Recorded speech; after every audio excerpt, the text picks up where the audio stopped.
नमस्कार, मैं हूं संजय शर्मा। आप देख रहे हैं 4PM न्यूज़ नेटवर्क। बकरीद की आपको हार्दिक शुभकामनाएं। सभी लोगों ने आज मिलजुल के ये त्यौहार बहुत शांतिपूर्वक और बहुत अच्छे तरीके से मनाया। लखनऊ को गिफ्ट मिला आज बकरीद पर। लखनऊ के सबसे बड़े मॉल लुलु मॉल का उद्घाटन योगी आदित्यनाथ जी ने, मुख्यमंत्री जी ने किया। बहुत बड़ा मॉल है ये, 2 लाख स्क्वायर फीट में बना है। 2000 करोड़ का इसमें इन्वेस्टमेंट हुआ है और इतना बड़ा मॉल है, आप देखेंगे तो आप थक जाएंगे, पूरा घूम नहीं पाएंगे। तो इस मॉल के पीछे मोदी, आजम खां और अखिलेश यादव की एक कहानी है। वो कहानी मैं आपको बताऊंगा जो शायद बहुत चुनिंदा, मतलब मेरे ख्याल से 10-20 लोगों को ही पता है वो कहानी कि हुआ क्या था इस कहानी में। फिलहाल मैं दूसरे विषय पे आता हूँ, फिर मैं आपको इस कहानी पर ले चलूँगा। आज ट्विटर पे ट्रेंड हो रहा था बकरा ना काटो। बकरीद है और मैं सालों से ये देखता आ रहा हूँ कि कुछ लोग जो हैं वो बकरीद पे ये मुहिम चलाते हैं कि बकरा ना काटो। हालांकि आज मुख्यमंत्री के निर्देश थे कि जो आप कुर्बानी देते हैं उसके वीडियो आप सार्वजनिक ना करें, तो दिखे भी नहीं आज वो वीडियो। तो आज ये ट्रेंड चल रहा है, ट्विटर पर लगातार लोग ट्रेंड कर रहे हैं कि बकरा ना काटो। दरअसल देश में 2 तरह के लोग हैं, एक शाकाहारी हैं और एक मांसाहारी हैं। मैं खुद भी मांसाहारी हूँ, नॉनवेज खाता हूँ।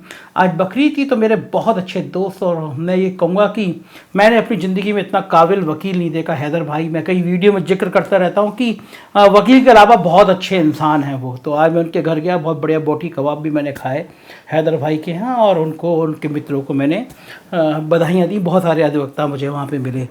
तो ये ट्रेंड चल रहा है और पिछले कुछ दिनों से नॉनवेज को लेके, और जब से वो काली माँ के फोटो का विवाद चला था तब से लेकर एक बहस शुरू हुई।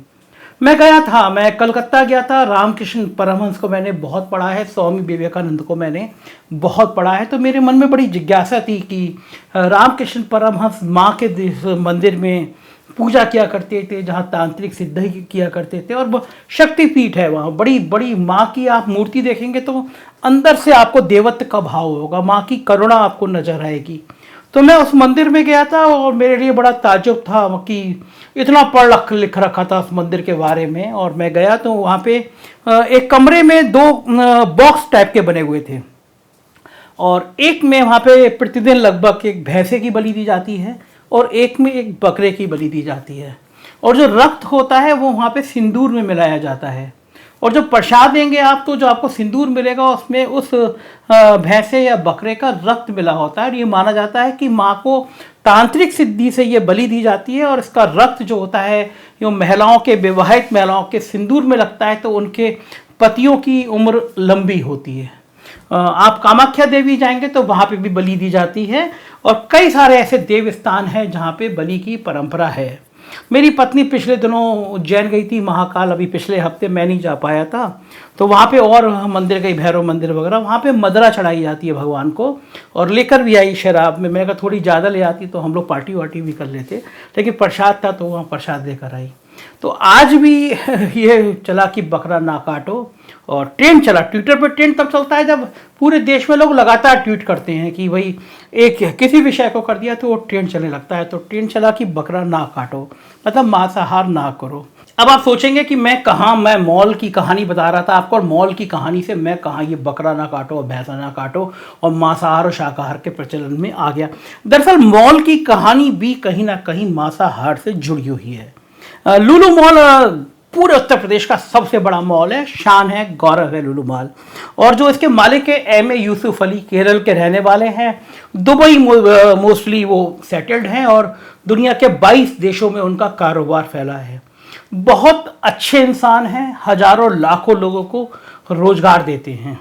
लेकिन ये बात बहुत कम लोगों को पता है कि उत्तर प्रदेश में उनके 2 स्लॉटर हाउस हैं। स्लॉटर हाउस मतलब जहाँ पे जानवर काटे जाते हैं।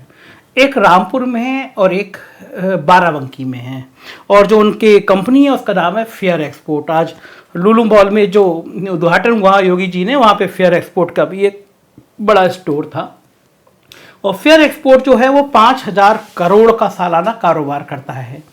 मतलब रामपुर में और बाराबंकी में मेरे मित्र ने बताया लगभग 1000 जानवर रामपुर में और 1000 जानवर बाराबंकी में काटे जाते हैं, जो लुलु मॉल के मालिक हैं। मेरा कहने का तात्पर्य यह है कि शाकाहार या मांसाहार या फिर भोजन ये अलग अलग विषय है, व्यवसाय अलग विषय है। अब देखिए, जो स्लॉटर हाउस चला रहा है उसने मॉल बनाया, मॉल का उद्घाटन योगी आदित्यनाथ जी ने किया। तो किसी के पेशे को या किसी के खान पान पे कमेंट नहीं करना चाहिए। और एक आप नेट पे और सर्च करिए, जब से हमारे प्रधानमंत्री बने हैं तब से उत्तर प्रदेश ही नहीं देश में मांसाहार का कारोबार बहुत बड़ा है। हम मांस का उत्पादन करने में हम कई गुना बढ़ गए हैं, हम दुनिया को मांस की आपूर्ति कर रहे हैं। तो एक ये व्यवसाय है, इसको बहुत ज़्यादा भावनाओं से नहीं जोड़ना चाहिए।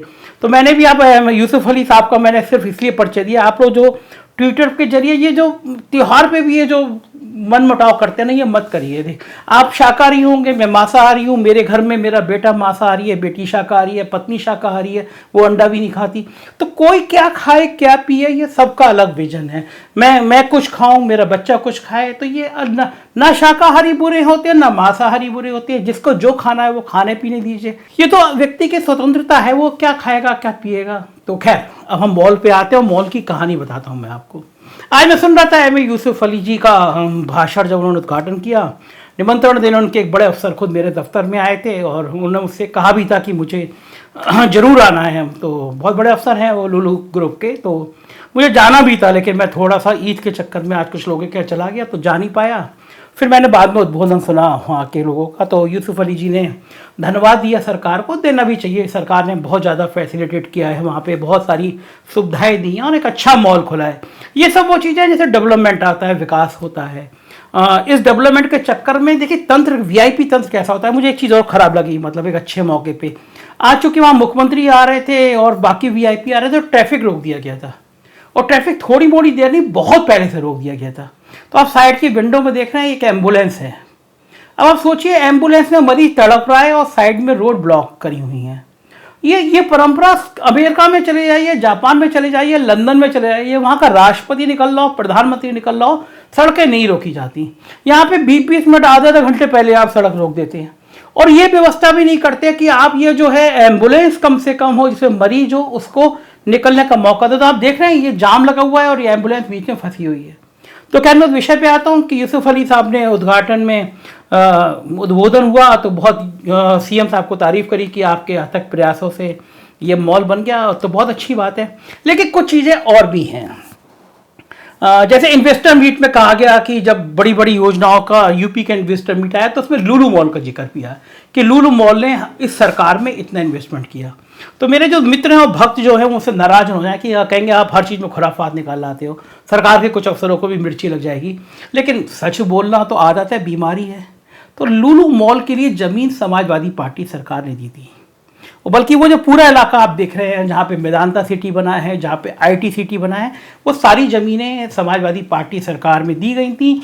मेदांता का जब भूमि पूजन हो रहा था तो उस कार्यक्रम में मैं भी शामिल था, तो डॉक्टर नरेश त्रिहेन के सामने की बात है, वो पूरा इलाका जंगल होता था। तो समाजवादी पार्टी के कंसेप्ट था कि जहाँ इस रोड पर जब निकलेंगे तो आप देखेंगे एक इंटरनेशनल स्टेडियम है, फिर मेदांता अस्पताल है, और फिर अब लुलु मॉल है, और आगे आईटी सिटी है। तो ये जमीन लुलु मॉल को अखिलेश यादव यानी समाजवादी पार्टी सरकार ने दी थी। तो मैं ये कभी नहीं सोच पाता कि जो इन्वेस्टर मीट के आंकड़े आते हैं, तो जिस सरकार ने जमीन दी तो इन्वेस्टमेंट तो उस सरकार के खाते में आना चाहिए। ये सरकार अपने इन्वेस्टमेंट इस खाते में कैसे जोड़ सकती है? मतलब अगर जोड़ सकती हो तो मैं अनुरोध करूंगा कि नवनीत सहगल जी आज सीएम साहब को एस्कॉर्ट करते करते चल रहे थे, तो मुझे बड़ी हंसी आ रही थी। काम सिक्योरिटी का जो है वो सहगल साहब दिख रहे थे वीडियो में कि दाएं हटो बाएं हटो, तो आजकल आईएएस अफसर जो है वो सिक्योरिटी गार्ड का काम भी करने लगे हैं। तो नवनीत सहगल साहब अगर मुझे बता देंगे कि अगर मैं गलत बोल रहा हूँ तो कल मैं दोबारा वीडियो बोलूँगा और ये कहूँगा कि नहीं ये गलत खबर थी और सरकार ने, योगी सरकार ने पैसा दिया या ज़मीन दी, क्योंकि मेरी जानकारी में है कि सरकार अखिलेश यादव की सरकार ने दी थी, तो इन्वेस्टमेंट उस सरकार में जोड़ा जाना चाहिए। यह ईमानदारी भरी बात नहीं। अब मैं आपको किस्सा बताता हूं, जो किस्सा हुआ था। रामपुर में स्लॉटर हाउस चला रहे थे यूसुफ अली साहब, और देश के कई राज्यों में, उनके महाराष्ट्र में है, पंजाब में है, हरियाणा में, तो बड़ा बड़ा स्लॉटर हाउस चलाते हैं। अब रामपुर में कोई स्लॉटर हाउस चलाए और वो भी आजम खां की मर्जी के बिना चलाए, तो आप समझ सकते हैं। और समाजवादी पार्टी सरकार में आजम खां का जलवा इतना था कि अखिलेश यादव भी थोड़े डरे डरे रहते थे। तो एक दिन कुछ मामले में आजम खां जी से और इस स्लॉटर हाउस से मामला गड़बड़ हो गया। तो आजम खां जी हैं, वो उन्होंने उसको डीएम को एसपी ने कहा बंद कराओ स्लॉटर हाउस, ये करो वो करो। और वो एम ए यूसुफ अली मतलब जिसके दुनिया भर के राष्ट्राध्यक्षों से संबंध हैं। दुबई के जो शेख परिवार है, मतलब जो दुबई के एक तरह का मालिक हैं, वो भी यूसुफ अली साहब के बहुत निजी मित्र भी हैं। और यूसुफ अली साहब बहुत बहुत उदार हैं। उन्होंने वहाँ खाड़ी देशों में हिंदुओं के लिए, ईसाइयों के लिए, मुसलमानों के लिए शमशान घाट और दाह संस्कार घाट किए रहे हैं। कोविड काल में बहुत भारतीयों की मदद करी। केरल में और दक्षिण में कई जगह उन्होंने मंदिर बनाए हैं, अस्पताल बनाए हैं। तो यूसुफ अली साहब का नाम उदारता में भी बहुत लिया जाता है, क्योंकि बहुत उदार टाइप के वो व्यक्ति हैं। अब वो आजम खान साहब नाराज हो गए। अब समस्या हो गई, आजम खान नाराज हो जाएंगे तो सरट हाउस कैसे चलेगा, मामला बंद हो गया। अब यूसुफ अली साहब बड़े परेशान, नहीं हुआ। तो एक दिन अखिलेश यादव के पास फोन आता है, वो मुख्यमंत्री थे उत्तर प्रदेश के, और अखिलेश यादव जी के पास फोन आता है। और मेरे जो सोर्स हैं वो नवनीत सहगल भी साहब उस समय अखिलेश यादव जी के बहुत करीबी थे, तो वो भी बता देंगे। ये बात अलग है, अब योगी जी के करीबी होगा, डर के मारे ना बताएं। और वो फोन प्रधानमंत्री नरेंद्र मोदी जी का होता है, और नरेंद्र मोदी जी अखिलेश यादव से कहते हैं कि देखो यूसुफ अली साहब बहुत अच्छे हैं, भारत में बहुत निवेश कर रहे हैं, आजम खान उनको परेशान कर रहे हैं। इस फोन के बाद अखिलेश यादव उनको भरोसा देते हैं कि यूसुफ अली साहब को कोई परेशानी नहीं होगी। आजम खान जी से बात करते हैं अखिलेश यादव। उसके बाद रामपुर की जमीन क्लियर की जाती है, रामपुर का काम क्लियर किया जाता है, और फिर यूसुफ अली लखनऊ आते हैं, समाजवादी पार्टी के मुखिया अखिलेश यादव से मिलते हैं, और अखिलेश यादव उनसे कहते हैं एक मॉल आप यहाँ भी खोलिए। तब वो अखिलेश यादव से बहुत प्रभावित होते हैं और कहते हैं कि मैं देश का सबसे बड़ा मॉल लखनऊ में खोलूंगा, आप जमीन उपलब्ध कराइए। और तब लुलु मॉल को जमीन दी जाती है। अब ये कहानी है, ये आज के दौर में ये कहानी बता रहा हूँ, मुझे पता है बहुत जोर से मिर्ची लगेंगी, लेकिन हकीकत यही है। इस हकीकत में कोई गलती हो तो मैं फिर कहूँगा कि सरकार से, सरकार के अफसरों से मुझे ज़रूर बताएं, तथ्यों के साथ बताएं, मैं वो बात भी कहूँगा। लेकिन लखनऊ में लुलु मॉल बनने की असली कहानी यही है। लेकिन अच्छा है, एक अच्छा मॉल बना, और ये बात भी सही है कि ज़मीन उसमें मिली, लेकिन उसके बाद सरकार ने बहुत सुविधा दी, और मुख्यमंत्री के टीम ने, मुख्यमंत्री जी ने निर्देश दिया कि परेशानी नहीं होना चाहिए। और ये अच्छी बात है, मुख्यमंत्री इस तरह के निर्देश देते हैं कि व्यापारियों को, इस तरह के जो उद्योगपति हैं उनको परेशानी नहीं होना चाहिए। ये बात अलग है कि कुछ नीचे के भ्रष्ट नौकरशाह इस आदेश को मानते नहीं हैं, बेईमानी करने लगते हैं, लेकिन हर जगह योगी आदित्यनाथ खुद नहीं जा सकते। तो ये थी कहानी, और मेरे कहानी का बताने का मकसद ये भी था कि छोड़िए झंझट में कौन क्या खा रहा है, क्या कर रहा है, कहाँ एनर्जी लगाते हैं, ट्वीट करते हैं, लड़ते हैं, दिमाग में तनाव पैदा करते हैं। खुश रहिए, खुश रहने से अच्छी कोई चीज़ नहीं है। लुलु मॉल घूम के आइएगा, बड़े बड़े झूले हैं, झूलिएगा। और अब इस ख्याल से बिल्कुल मत जाइएगा कि लुलु मॉल का मालिक जो है वो जानवर काटता है तो हम उस मॉल में नहीं जाएंगे। इस परंपरा को बिल्कुल मानिएगा, क्योंकि खुद योगी आदित्यनाथ जी ने उसका उद्घाटन किया है। तो खाने पीने के दिमाग को अलग रखिए, ज़िंदगी को बहुत हल्के ढंग से जिए। पता नहीं किसके दिन आ जाए, कब कौन उठ जाए। मस्त रहिए, खुश रहिए, और 4PM देखते रहिए। Thank you.